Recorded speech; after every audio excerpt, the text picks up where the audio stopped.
Having just recently completed a Hyde Park house remodel, M. Galliart is here to share with us the before and after images of the extensive project, as well as share how the profession of interior design brought her back home to Hutchinson.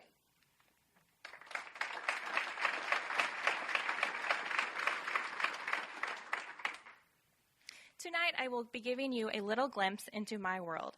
I was born and raised in Hutchinson, graduated from Hutch High, went off to college, and moved to KC. I am what they call a boomerang. I moved back to Hutchinson in 2016 to join the Salt Creek Interior Design team. Interior design is not only my profession, but also my hobby, as I have spent the last 3 years remodeling my 1935 Dutch colonial home in Hyde Park. Before we get to the fun stuff, let's start with a little education on what interior design is. Many people use the terms interior design and interior decorating interchangeably, but they are critically different. According to the National Council of Interior Design Qualification, interior design is the art and science of understanding people's behavior to create functional spaces within a building. On the other hand, decoration is the furnishing or adorning of a space with fashionable or beautiful things. In short, interior designers may decorate, but decorators do not design. Additionally, design requires formal training and in some states a license to practice. I graduated in 2013 with a bachelor's degree in interior design from Kansas State University. Year after year, the K-State Interior Design Program continues to place in the top 10 nationwide. In fact, when I started at K-State, they were number 3. It is also the only accredited interior design program in the state of Kansas. Okay, are you ready to see some before and after pictures? We'll start with the exterior. A small update that made a huge difference was new shutters. The existing shutters were only 12 inches wide, but their original purpose was to shut over the windows. It would be pretty silly to close a 12-inch shutter and have half of your window still exposed. So I sized them up to match the full width of the windows.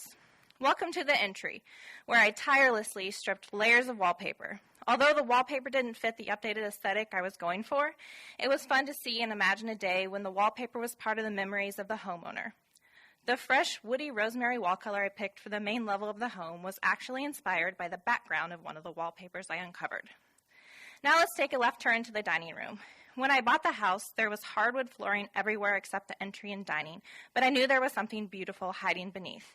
After a back-breaking day of demo, we uncovered the hardwood flooring, and with several passes with a drum sander, we rescued the floor and brought it back to its original charm. And now we'll head to the formal living room, where I painted the ceiling, I painted the walls, and refinished the floors and darkened up the built-ins in the back of the room. This room would be perfect with a large rug, a round coffee table surrounded by 4 wing-back chairs, and friends. On through the back doors is what I call the family room. I envisioned this more of a casual, everyday space with a comfy couch and a TV. This room was added on in the 80s, and it was the first room I changed. It was May 16, 2016, and I had just picked up the keys to my new house. There was carpet in this room, and you guessed it, hardwood floors beneath. My dad helped me pull and roll, and we got that carpet out of there that night. Not only did I refinish the hardwood floors, but also the fireplace. Sometimes people are scared to paint brick, but there are 2 questions you can ask yourself. Is the brick unattractive, and will it make me happy to paint it? If your answer is yes to either of those questions, it's okay to proceed. I wanted to give you an example of how I process my design ideas, especially when dealing with color. The first picture with the red brick is the before shot. I open the picture in Photoshop and start playing with color, flooring, and furniture to create a rendering. The bottom picture is the actual space after it was painted. This is a great way to work out the details, save time and money in the end. Now to my favorite and smallest room of the house. As much as it pains me, I have to give my mom credit for this one. I was only planning to update finishes, leaving the layout as it is, but she loves to throw out design ideas, especially when it's not her money. You originally accessed the powder room off the kitchen, and the door swung into the sink. While this layout works, there's definitely potential in my mom's idea. Her proposal was to move the doorway to the east wall, making the entrance into the powder room off the formal living room rather than the kitchen. Brilliant! But don't tell her I said that. By moving the door to the east wall, I was able to use the south wall for an entire vanity.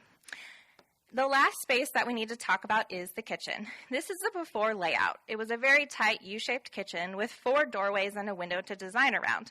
The sink was moved from its original home centered on the window to a 45-degree position in the peninsula.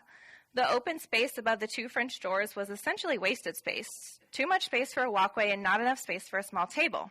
It was nice to have the extra storage space in the pantry, but it wasn't convenient to be working in the kitchen and have to walk to the other side of the room to access the pantry items. All in all, this layout was really only suited for 1 cook at a time. And drumroll, voila, the new layout. I struggled during the space planning process of this project, the main reason being the number of openings I was trying to work around. Nothing was making sense. I determined the only way I was going to be happy with the final product was to get rid of one of them. So I made the decision to close the side entry of the house. I weighed the pros and cons and decided with 2 other entries to the house, the side door could be sacrificed. The stove stayed in the same spot, the sink returned to its original home, and the dining room opening shifted to make room for pantry cabinets and a coffee bar. I even had space left for an island. This new layout works great and allows for 2 cooks and even friends to gather in the kitchen together. Here's a before and after picture of the kitchen. The original layout had upper cabinets above the peninsula, while they provided storage. When one person was standing at the sink and the other at the bar stools, you couldn't see each other's faces. It made it almost impossible to entertain or even enjoy an evening conversation while someone cooked. I was able to work the microwave into the island and dress up the stove wall with a wood ventilation hood. The coffee bar was worked in with shallow pantry cabinets on either side. The original pantry stayed in place but graduated to more of a utility closet. The cabinet doors are inset, meaning the doors are flush with the face frame of the cabinet, which is what you would have typically found in a home of this age.